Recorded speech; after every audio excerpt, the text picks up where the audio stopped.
Muy buenas tardes, Costa Rica, buenas noches, Argentina. Que el Señor les bendiga grandemente. Les saluda su hermano en Cristo, Marco Peña, director de ministerio, muy agradecido con el Señor por esta nueva oportunidad que nos da de reunirnos alrededor de su santa palabra. Hoy es martes. Los martes y los jueves, al ser las 5 de la tarde, hora de Costa Rica, estamos transmitiendo en vivo y en directo a través de nuestra plataforma de Facebook Live y de MP Radio, de noche o de día, tu mejor compañía. Estamos los martes y jueves tratando un megatema que hemos titulado 100 relatos con aguijón. Eso es lo que hemos venido hablando en los últimos meses. Hoy vamos a continuar con el relato número 90.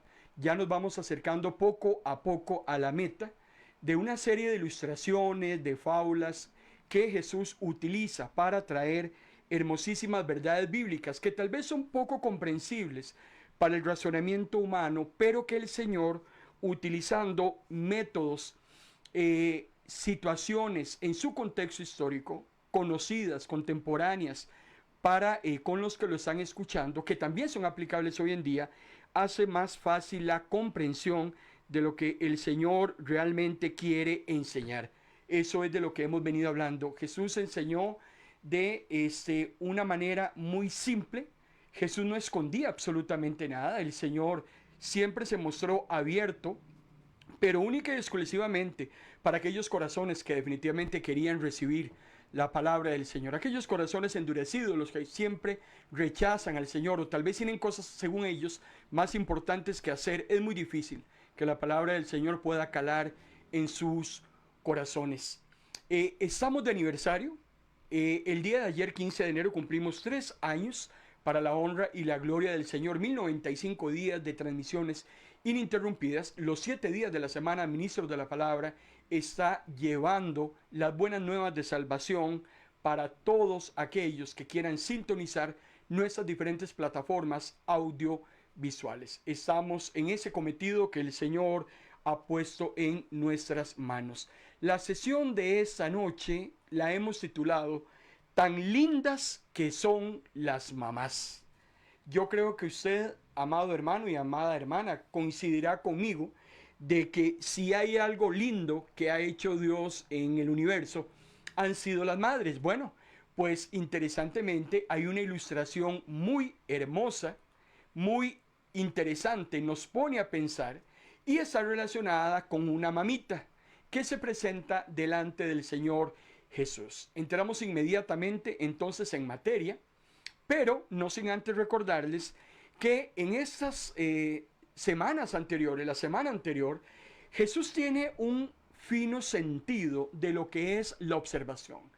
Jesús no pierde el tiempo como muchos de nosotros tal vez lo perdemos en redes sociales, viendo lo que no tenemos que ver, yendo donde no tenemos que ir, oyendo lo que no tenemos que oír, hablando lo que no tenemos que hablar, tocando lo que no tenemos que tocar, viendo lo que no tenemos que ver, oliendo lo que no tenemos que oler. Es interesante, pero Jesús no perdía el tiempo. Jesús siempre estaba muy pendiente de lo que sucedía a su alrededor, y él inmediatamente buscaba todo aquello que le fuera útil para traer una enseñanza. Por eso la semana anterior veníamos hablando acerca de un rico. Jesús nos habló de un hombre muy adinerado que tenía un administrador. Nos habló de sirvientes, de invitados, pobres, ciegos, cojos, inválidos, amigos, una viuda, un juez. Vean qué interesante toda esa gama de personas que Jesús la semana anterior utilizó para traernos verdades que definitivamente nos dejan pensando, nos dejan motivados, no solamente sintiendo lo que está sucediendo en el relato, sino que recuerde usted que todas las fábulas de Jesús tienen un común denominador, y el común denominador es el reino de los cielos. Cuando Jesús nos cuenta una ilustración, lo que lo hace es motivarnos a la acción. Jesús nos habló de los bienes, de las riquezas, acerca de trabajar, acerca de pedir limosna. Nos habló de facturas, vean qué interesante, del aceite, del trigo. La semana pasada Jesús habló de la honestidad, del servicio.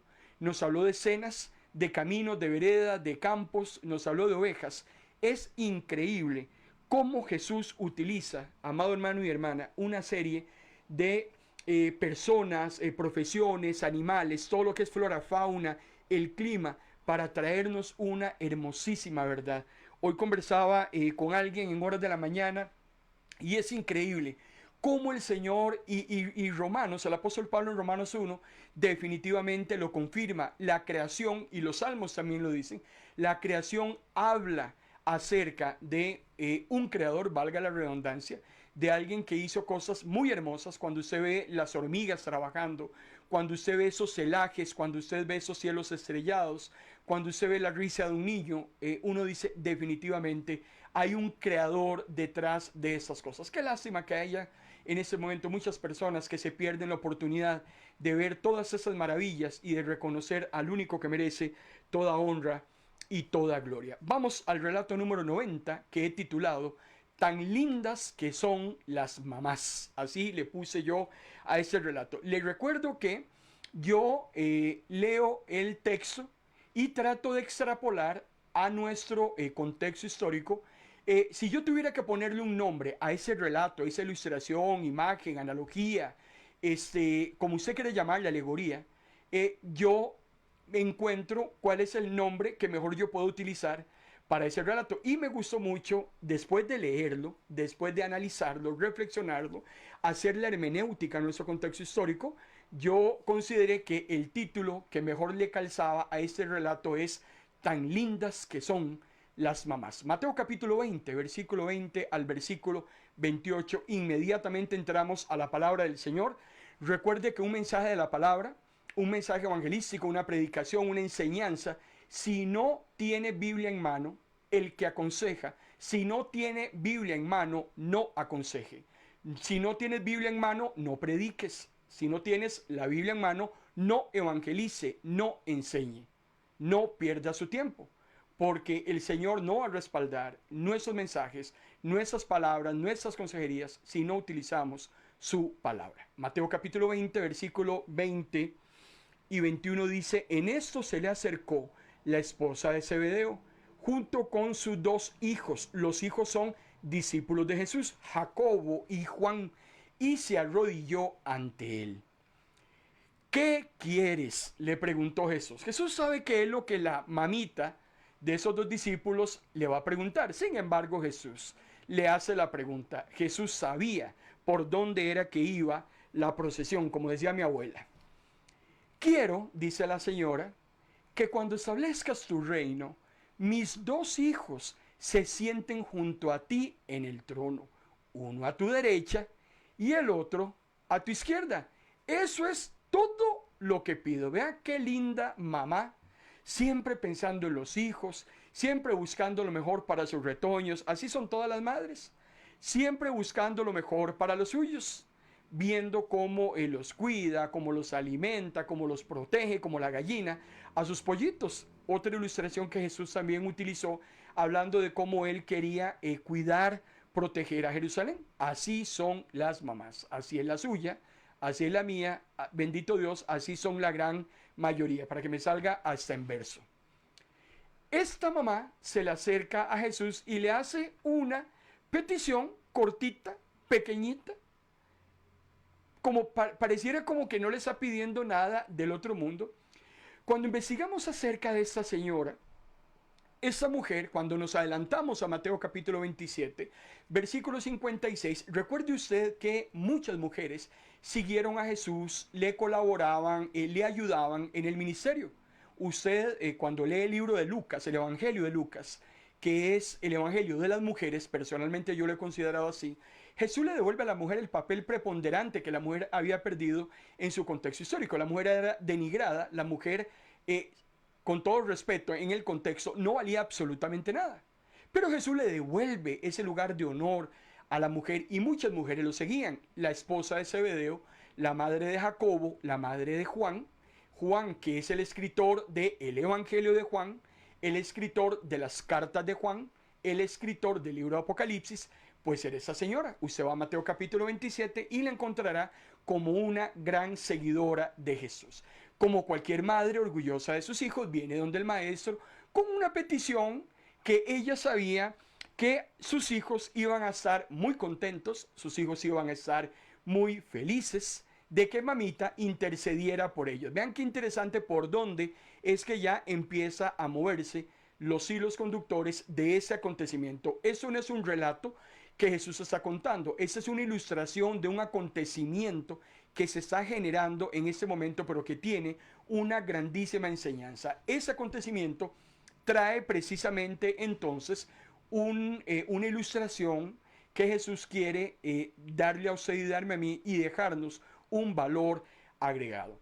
Cuando yo me devuelvo al capítulo 19 del Evangelio de Mateo, porque estoy en el capítulo 20, Jesús había estado conversando con sus discípulos y les había anticipado que en el cielo había 12 tronos esperándolos. Recuerde usted que en un momento dado, Pedro, discípulo, le había dicho a Jesús que ellos habían abandonado todo lo que hacían, todo lo que tenían, familias, trabajos, por la causa de Cristo. Pedro en un momento le dice a Jesús: Señor, nosotros hemos abandonado todo por ti, ¿qué vamos a recibir a cambio?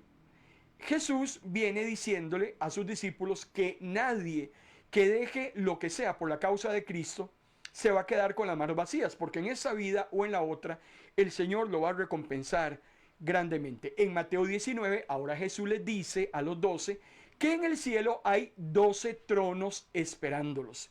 Y yo imagino que ya ellos, Jesús les devuelve la esperanza, les devuelve el ánimo, porque hermano y hermana, esto que Jesús le está diciendo a los discípulos es simbólico, porque en el cielo no solamente hay 12 tronos, en el cielo también hay un lugar muy especial para usted y muy especial para mí. Hay un lugar muy especial donde se van a sentar todos los hijos e hijas de Dios, así lo dice su palabra. El Señor nos va a dar el trato que Él sabe que usted y yo merecemos, y Él va a querer que donde Él está, así se lo había dicho a sus discípulos, Él quiere que nosotros también estemos con Él. Pero bueno, el asunto es que Jesús ha dicho que hay 12 tronos en el cielo esperando a sus discípulos, e interesantemente los discípulos, intuyo, porque sé que así fue, se fueron para donde mamita y le dijeron a mamá: mamá, viera que el maestro nos acaba de decir que en el cielo hay 12 tronos, imaginamos que hay 6 de un lado, 6 del otro, pero usted no le puede decir al maestro como que nos siente lo más cerca que podamos de él, como que Jacobo esté a la derecha y como que yo, Juancito, esté a la izquierda, y que el resto de los 10 pues se acomoden en los lugares que estén sobrando. Vean qué interesante lo que la mamá está pidiéndole a Jesús.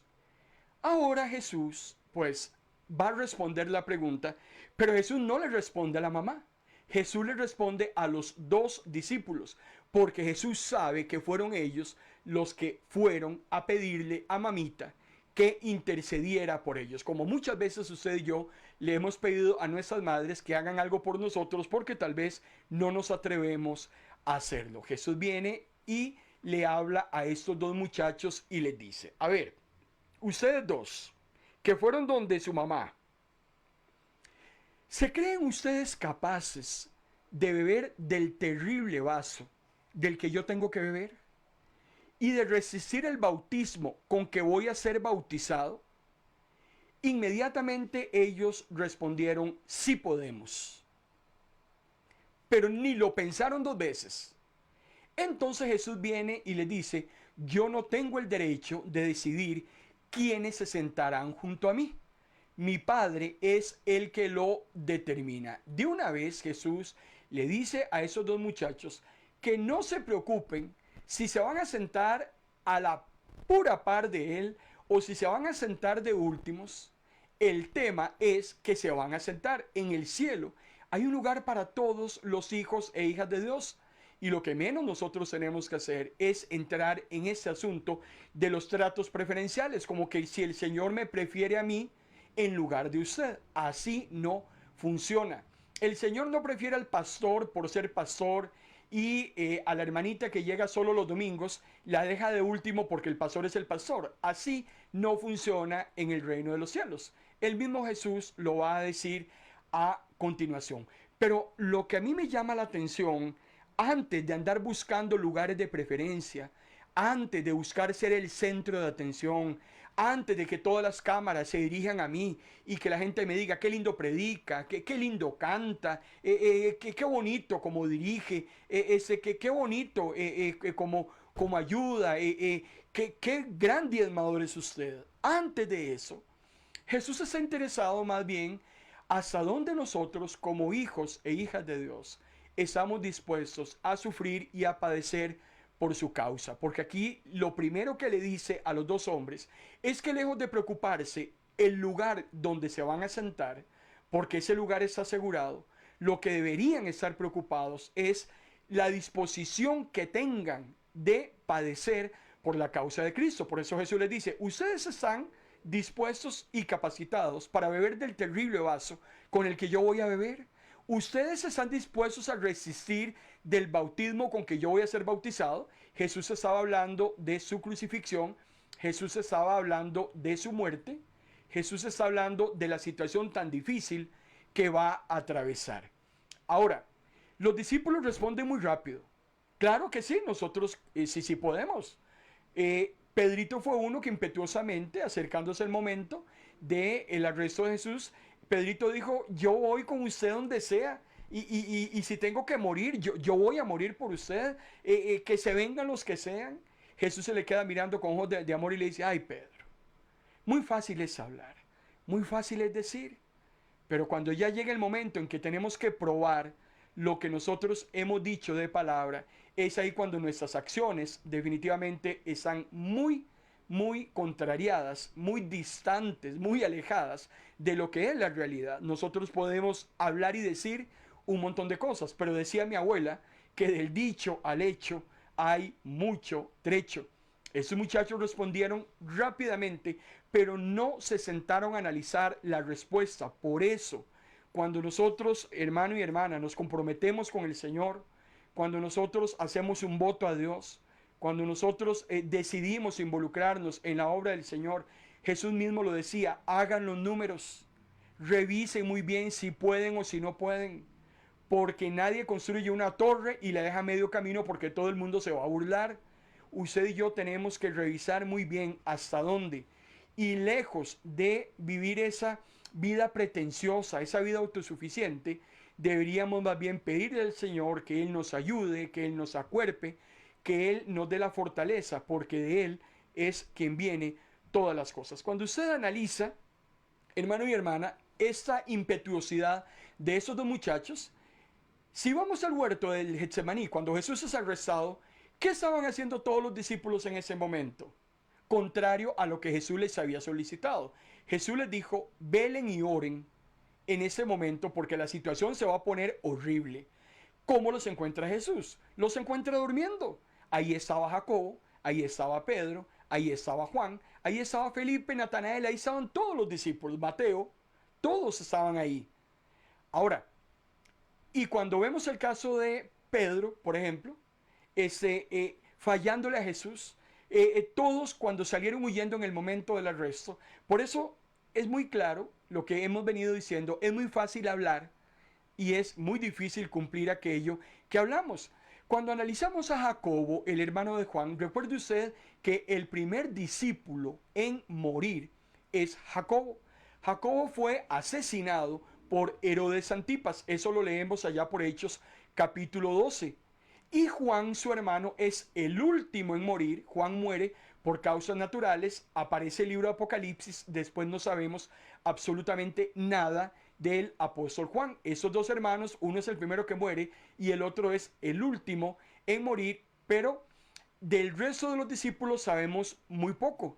Santiago iba a ser el primer mártir de los discípulos. La tradición dice que todos murieron de maneras muy duras, si cabe la expresión, fueron martirizados por la causa de Cristo. La Biblia no es muy clara en cuanto a cómo murieron cada uno de ellos. Sin embargo, es interesante cómo los que servimos al Señor tenemos que estar siempre dispuestos para la situación que se vaya a presentar, la cual nosotros muchas veces no la anticipamos, no la vemos venir.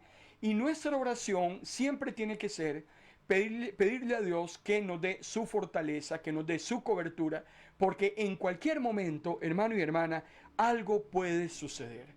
Jesús decía, yo trabajo de día porque hay luz, porque tengo la posibilidad, pero va a llegar el momento en que llegue la noche y ya no se va a poder trabajar. Habrá en algún momento donde nuestro servicio a Dios se va a ver cortado, tal vez por una enfermedad, tal vez por un tema de luto. No tenemos la más mínima idea de lo que el futuro nos va a deparar. Lo único que sí sabemos es que el Señor ha prometido estar con nosotros hasta el último día de nuestras vidas. Y lo que Dios espera de usted y de mí es que hasta ese último día usted y yo estemos en pleno servicio. Que no estemos perdiendo el tiempo comparándonos con los demás, si yo soy mejor, si aquel es peor, si aquel es feo, yo soy bonito, si aquella es tonta, yo soy inteligente. Ese tipo de cosas no caben en el ministerio. El tema de las comparaciones, aparte de que son odiosas, están totalmente fuera de lugar en el reino de los cielos. Alguien dijo en una ocasión, hay un historiador, hay una historia muy interesante, se encontró una vez una moneda romana del contexto de Jesús que tenía la imagen de un buey. Y esta ilustración a mí me ha dejado muy motivado porque la imagen del buey en la moneda lo que ilustra son dos cosas. Un buey, si usted analiza el concepto sacrificial en la Biblia, el buey podía servir para dos cosas, o servía para trabajar en el campo, o servía para ser llevado al sacrificio, o una o la otra. Interesantemente, la inscripción de la moneda con la imagen del buey, lo que decía es listo para cualquiera. O sea, el buey se podía enfrentar a dos cosas. Se podía enfrentar al altar del sacrificio o podía presentarse o enfrentarse a un arado en el campo. Y qué increíble cómo los siervos y siervas del Señor, si yo utilizo la imagen del buey, la ilustración del buey, los siervos y siervas del Señor somos como bueyes. Usted, hermano y hermana, si le está sirviendo a Dios en el pastorado, en la música, en la escuela dominical, en cualquier tarea que el Señor le ha puesto a usted, usted debe ser un buey, listo para el altar o para el arado, cualquiera de las dos. Por eso la inscripción decía, listo para cualquiera. Así estamos usted y yo. Cuando el día de mañana alguien a usted le pregunte, Pastora Alicia, ¿cómo está? Entonces conteste, pastora, como el buey, o para el altar, o para el arado. Eso era lo que decía el apóstol Pablo. Pablo decía, yo quisiera estar ausente del cuerpo y presente con el Señor. Claro, pero si voy a estar en ese mundo, pues yo quiero serle útil a Dios. Eso es lo que decía el apóstol Pablo. Yo quiero estar con las manos en el arado.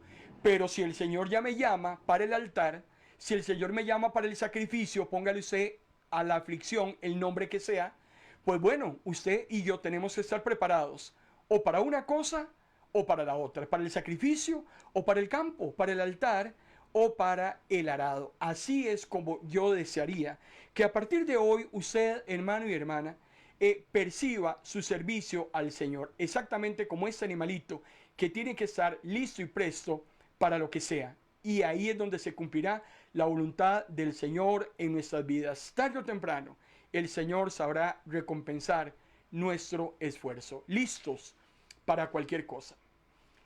Resulta que cuando Jesús le contesta a esos muchachos, imagino que delante de la mamá, Jesús no le responde a la mamá, le responde a esos dos.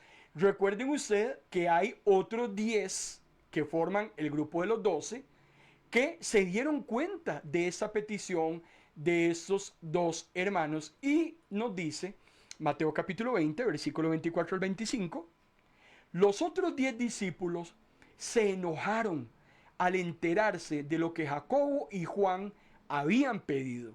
Pero Jesús los llamó y les dijo, vengan acá.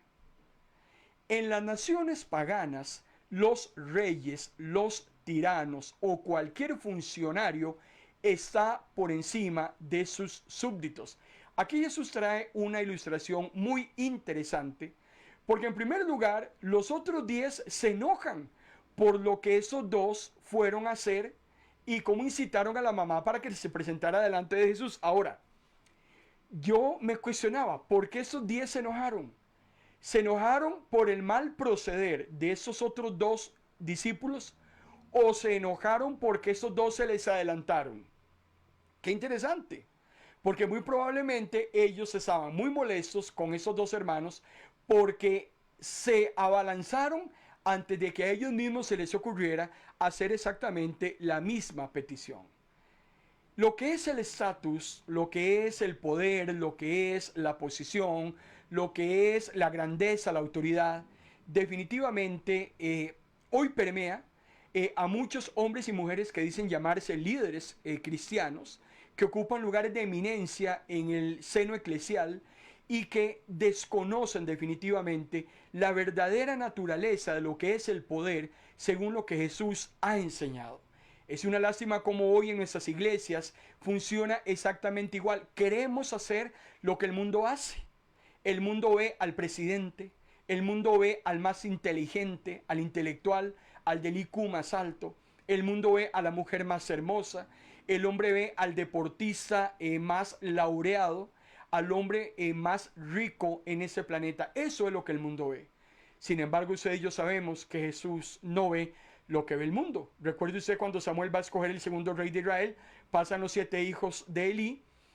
Samuel ve a Eliab, era el hijo mayor, y Dios le dice, no te equivoques, porque el Señor no mira lo que mira el hombre. Terminó escogiendo al menor de ellos, un muchacho de 1,60 m, de 17 años, es el que se iba a convertir en el rey de Israel 13 años después, a la edad de 30 años. Es muy importante que nosotros nos quede totalmente claro que andar buscando lugares de honor, andar buscando nombres prominentes que ponerle a nuestras tarjetas de presentación, buscar los mejores lugares, predicar solamente a iglesias de 10,000 personas, llevar el evangelismo a otras naciones solo si volamos en primera clase y hospedados en los mejores hoteles, definitivamente no nos ha amanecido, no hemos logrado entender este tema de la grandeza. Por eso Jesús le dice a sus discípulos en Mateo capítulo 20, versículo 26, pero entre ustedes será completamente diferente. El que quiera ser grande debe servir a los demás. El que quiere ocupar el primer lugar en la lista de honor debe ser esclavo de los demás.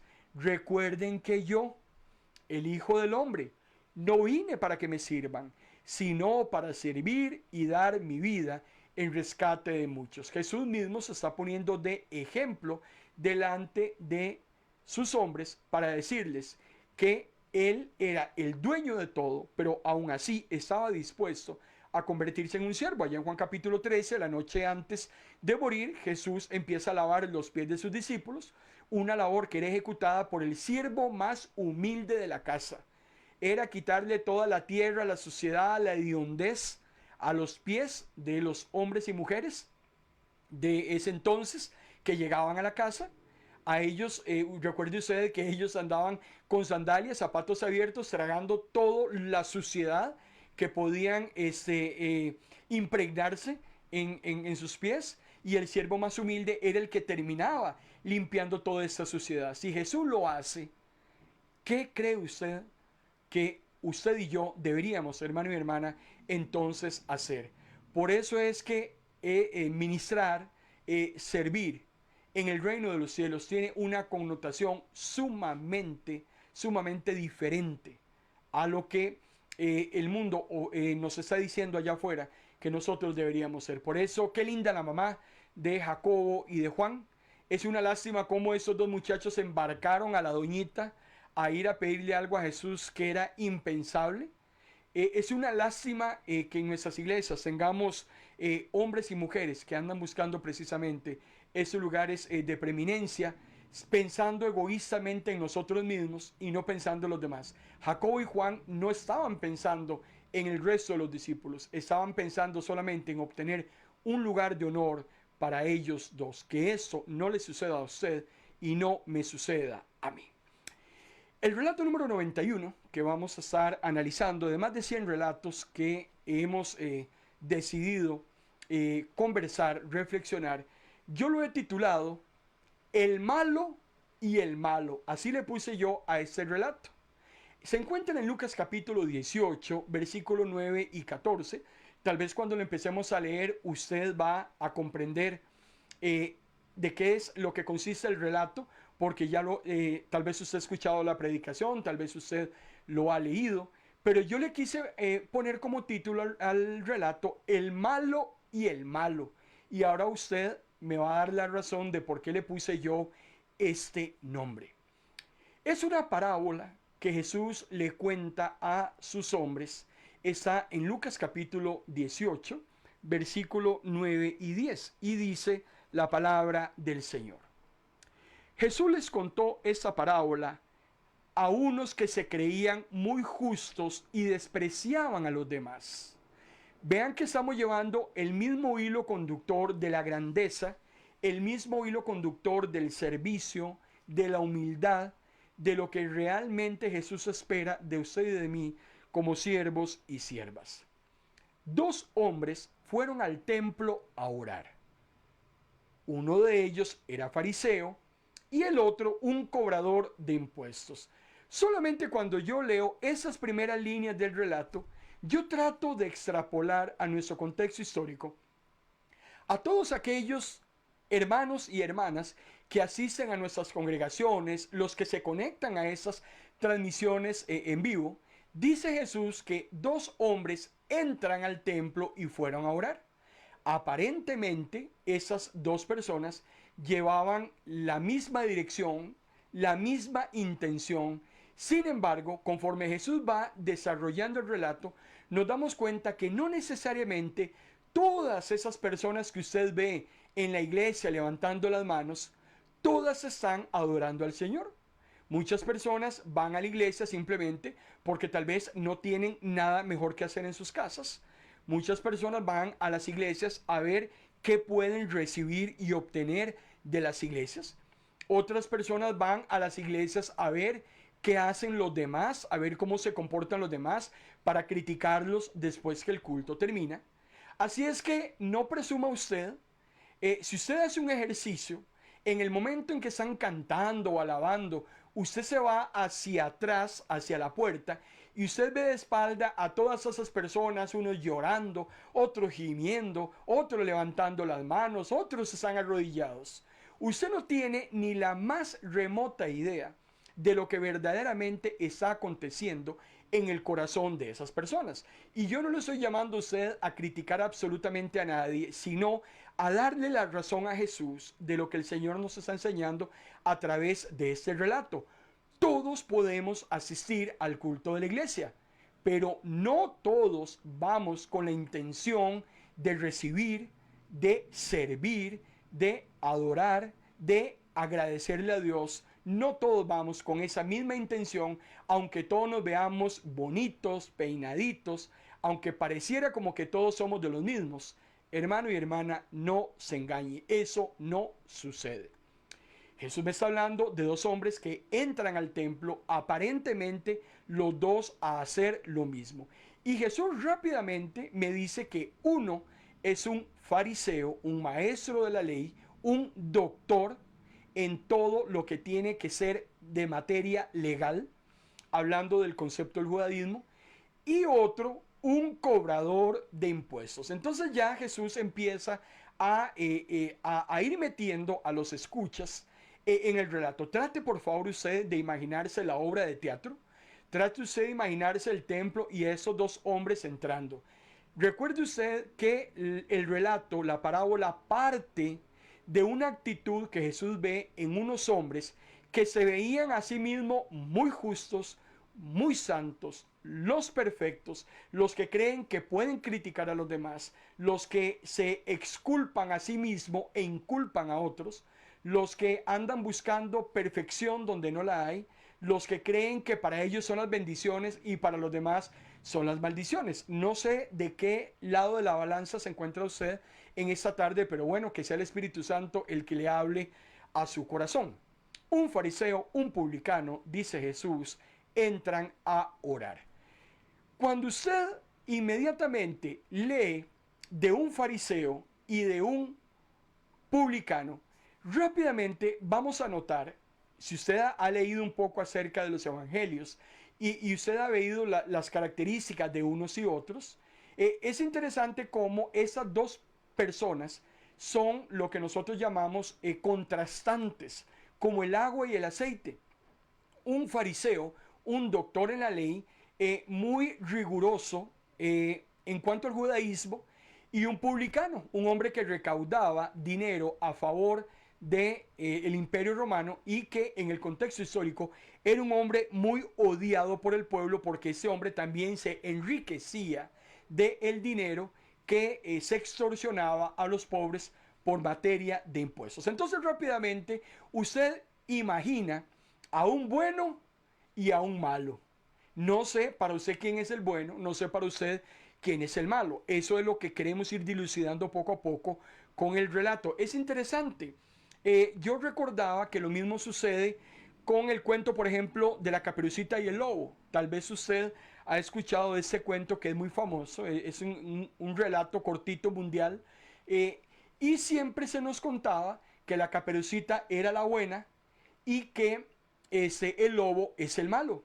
O cuando usted escucha aquel cuento de Hansel y Gretel y la bruja, nosotros nos imaginamos a dos niños inofensivos y a una bruja malvada que quiere hacerle daño a esos niños. No, nos cuentan el relato y nos direccionan de tal manera para que nosotros inmediatamente definamos quién es bueno y quién es malo. Vean qué interesante y qué peligroso es que nosotros podemos condicionar a otras personas cuando les contamos un relato. Cuando yo cuento el cuentito, valga la redundancia, de Caperucita Roja y el Lobo, yo condiciono al que le estoy leyendo el cuento diciéndole que la Caperucita es la desvalida y que el lobo es el sanguinario porque se la quiere comer. Pero nunca nadie ha puesto atención a la versión del lobo. Yo tengo solo la versión de la Caperucita. La Caperucita es la que sale huyendo y le cuenta al cazador lo que el lobo quería hacer y por eso es que el cazador mata al lobo. Pero nunca el cazador fue a preguntarle al lobo su versión. ¿Por qué era que se había comportado de esa manera? Vean cómo se condicionan las personas para que inmediatamente entonces se inclinen del lado de la balanza que yo quiero que se inclinen. Es muy peligroso cuando predicamos, es muy peligroso cuando le contamos a una persona alguna situación, la manera como lo contamos y cómo podemos condicionar a esas personas. Por eso es que en un relato, en un problema, en una situación de pareja, en un conflicto, siempre tenemos que escuchar las diferentes versiones y no parcializarnos con una versión en exclusiva. A veces llega una hermanita donde la pastora le cuenta un problema que tiene con su matrimonio, le dice todo lo peor que es su esposo, lo que su esposo hace o lo que su esposo no hace, y muchas veces el relato de esa hermana termina condicionando al pastor o al consejero o a la consejera. Necesitamos que venga también el esposo y que nos cuente su versión de los hechos para poder tener entonces el panorama completo de lo que está sucediendo. El libro de los Hebreos, de Proverbios, que estamos estudiando los miércoles, nos habla ampliamente acerca de esto. En su momento vamos a llegar a visualizar esa situación de esos relatos a medias que muchas veces nos llegan. Pero bueno, usted rápidamente ahorita puede estarse identificando con el publicano, puede estarse identificando con el fariseo. Es un tema de gustos, pero vamos a la verdad de las cosas. Lucas 18:11. El fariseo de pie, dice Jesús, oraba así: yo te doy gracias porque no soy como otros hombres que son ladrones, malhechores, adúlteros, ni mucho menos soy como este cobrador de impuestos. Ayuno 2 veces a la semana, te doy la 10ª parte de lo que gano. Cualquier parecido con muchas oraciones de muchos hermanos de nuestras iglesias y ministerios es mera coincidencia, porque algo que nos encanta a los seres humanos es precisamente compararnos con los demás. Cuando usted ve la oración del fariseo es un diálogo consigo mismo. El fariseo no le está orando a Dios. está diciendo lo que él es y lo que no es. Yo no soy como fulano, yo no soy tal cosa, yo hago tal otra. Vean cómo muchas veces podemos estar orando de una manera muy equivocada, porque cuando yo oro a Dios. Yo no me oro o no dialogo conmigo mismo.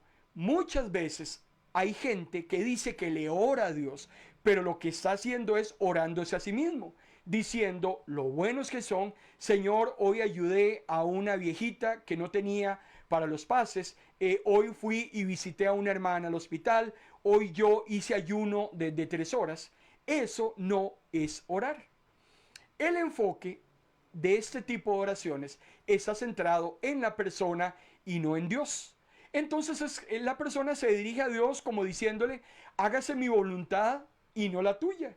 La persona se regocija no en quién es Dios, sino en quién son ellos. Yo soy tan contento por ir a todos los cultos, por servir, como diaconisa. Soy tan feliz de ayudar a los pobres.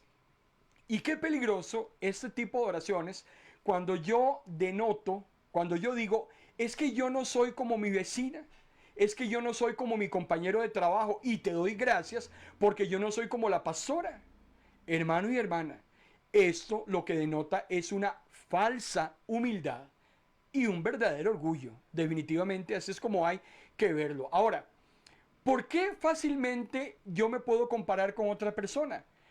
Porque casi siempre hay gente que es peor que yo.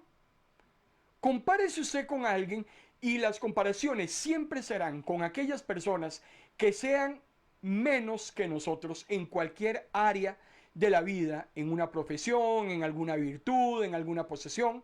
Yo soy mejor que mi vecino porque yo tengo carro y mi vecino no tiene. Yo soy mejor que mi compañera de trabajo porque yo soy más linda y ella es más fea.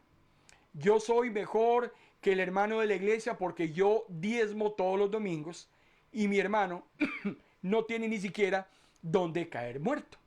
Ese tipo de comparaciones las hacen muchas personas que hoy dicen llamarse creyentes y que, hermano y hermana, están muy lejos de serlo cuando asumen este tipo de actitudes. Ahora viene el cobrador de impuestos a orar y dice Jesús: el cobrador de impuestos se queda a cierta distancia, ni siquiera se atreve a levantar los ojos al cielo, se golpea el pecho y dice: Dios mío, ten compasión de mí, porque yo soy pecador. Vean la diferencia de esta oración. Ahora le toca el turno a este conciudadano despreciable, tal vez desleal a su propia nación, un hombre que se había puesto al servicio de las fuerzas de ocupación romana como recaudador de esas altas cargas impositivas que al mismo tiempo le generaba dinero. Pero vean qué interesante entonces ahora, como nosotros podemos medir efectivamente que ambos personajes eran no gratos. Tengo a un fariseo que se justifica a sí mismo, tengo a un publicano que era el tipo de persona que era. Sin embargo, el publicano ve su propia perdición, ve su propia situación, sabe lo impotente que es para hacer algo por sí mismo, sabe que su situación es irremediable, es un condenado, como lo somos usted y como lo soy yo, y lo que él hace es clamar por perdón, clamarle a Dios para que haga algo por su vida misma que él no puede hacer. Interesantemente, el fariseo oraba de que él no era como los otros hombres, de que él era mejor. Pero vean qué interesante, el publicano también dice que él no era como los otros hombres, más bien era peor. El fariseo se siente mejor, el publicano se siente peor. Hay muchas personas, hermano y hermana, que hoy en día asumen exactamente esta misma posición.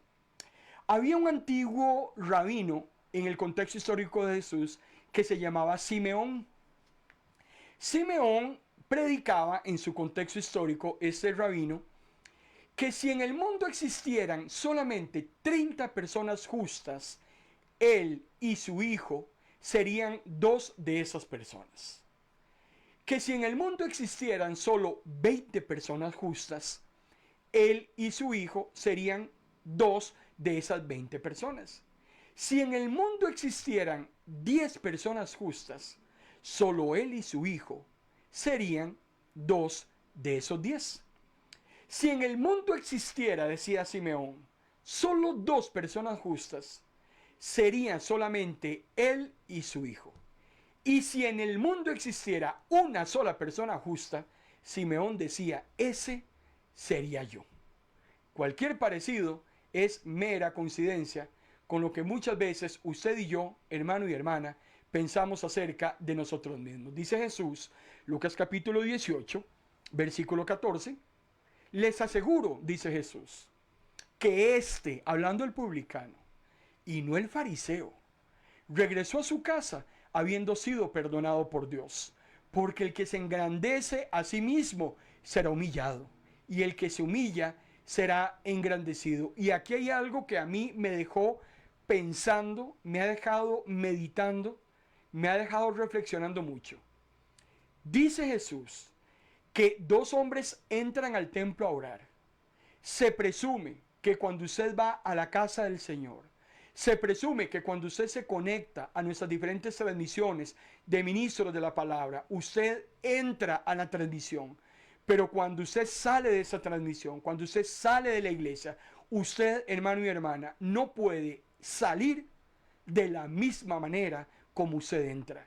Si usted se conectó a esa transmisión, simplemente escuchó como oidor olvidadizo, terminamos la transmisión, usted apaga su dispositivo de comunicación y esa palabra a usted no le ha producido nada, hermano y hermana, preocúpese.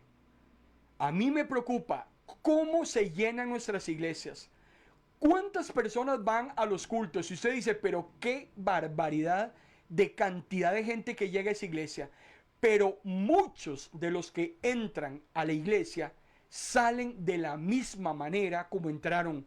No hubo cambio, no hubo nada, seguirán siendo los mismos. Tal vez solamente el domingo y empieza el lunes y siguen siendo las mismas personas. Mejor no hubiesen ido a la iglesia. No recibieron nada.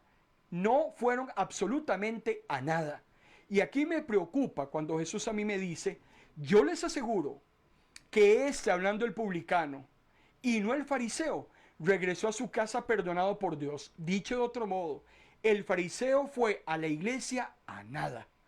El fariseo fue a la iglesia solo a justificarse, a que lo vieran, a echar en el ofrendario lo que le sobraba, a golpearse el pecho para que todo el mundo lo viera, como el más santo y como el más autojustificado.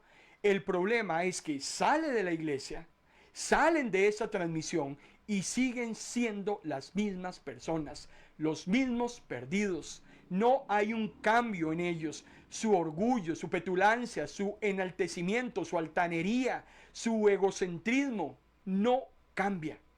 Y por eso Jesús rápidamente le dice a sus discípulos, ojo, porque el fariseo sí regresa a su casa de una manera muy diferente a como había entrado.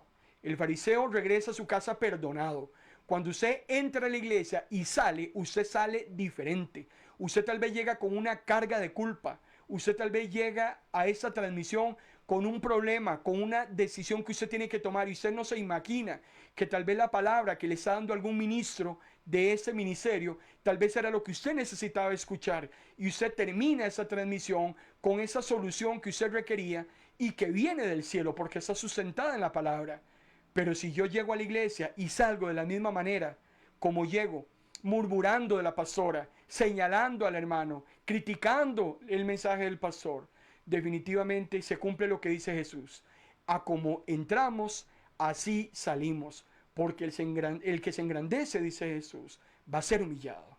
Y el que se humilla, ese sí será engrandecido. El publicano es declarado justo. El publicano es absuelto ante el tribunal divino. Eso significa que Dios le perdonó toda la culpa. El fariseo se va para su casa, pero sigue cargando la misma condena, sigue cargando la misma culpa.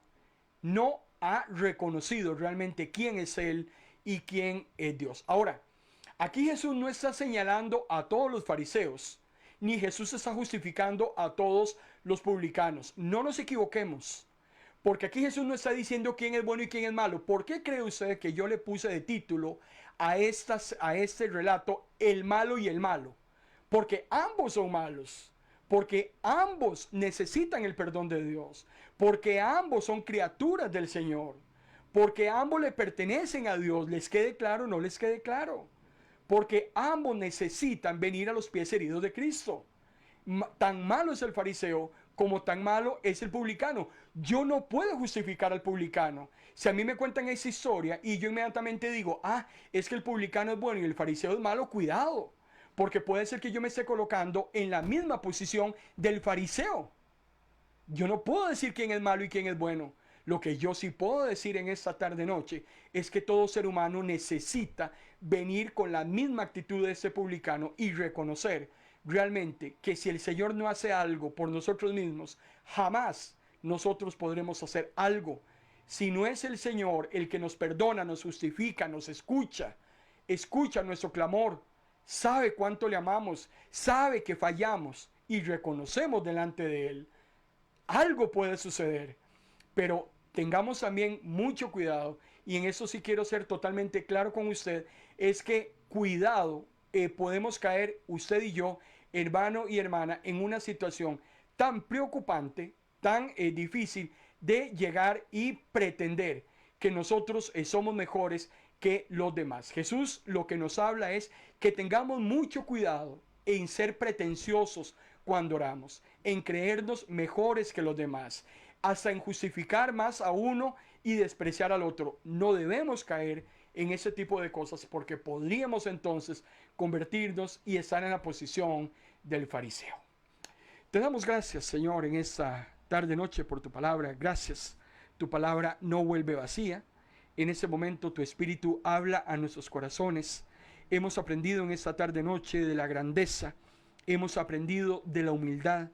Hemos aprendido, Señor, a estimar a los demás, a que lejos de nosotros esté la crítica, a que nosotros sepamos y entendamos que somos igual de pecadores que todo ser humano, y que mientras hay vida hay esperanza, que tú miras, Señor, de la misma manera a unos y a otros, pero que definitivamente solo aquel contrito y humillado es el que recibe perdón y es el que será justificado. Que esta palabra en esta tarde noche pueda hacerse viva en nuestras vidas, Señor. Que sea tu Espíritu Santo el que ahora hable a nuestros corazones. En el nombre de Cristo Jesús. Amén. Gracias a Dios. Les recuerdo que a las 6 de la tarde, si el Señor lo permite, 7 de la noche, perdón, hora de Costa Rica, 10 de la noche, hora de Argentina, los pastores Enrique tienen su programa acostumbrado de fe en fe y de gloria en gloria. Y ellos están informando que hoy van a hablar acerca del buen ejemplo. De fe en fe y de gloria en gloria. Es un programa que trae música conducido por los pastores Enríquez. Ellos son pastores del Ministerio Volver a Empezar de Buenos Aires, Argentina. Ellos tienen su mensaje de predicación.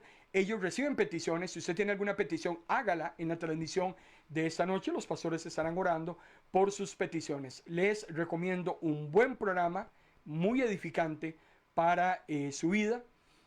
Usted ríe con ellos, usted pasa un buen tiempo.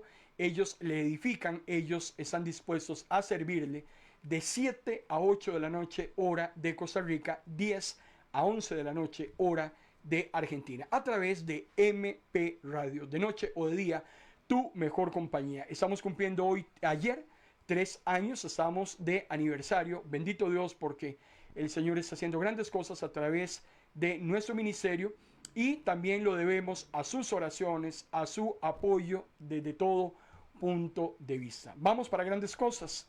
Poco a poco el Señor va a ir ampliando esas estacas, irá ensanchando territorios para su honra y para su gloria. Lo bendigo con toda bendición de lo alto, amado hermano y hermana. Buenas tardes, Costa Rica. Buenas noches, Argentina.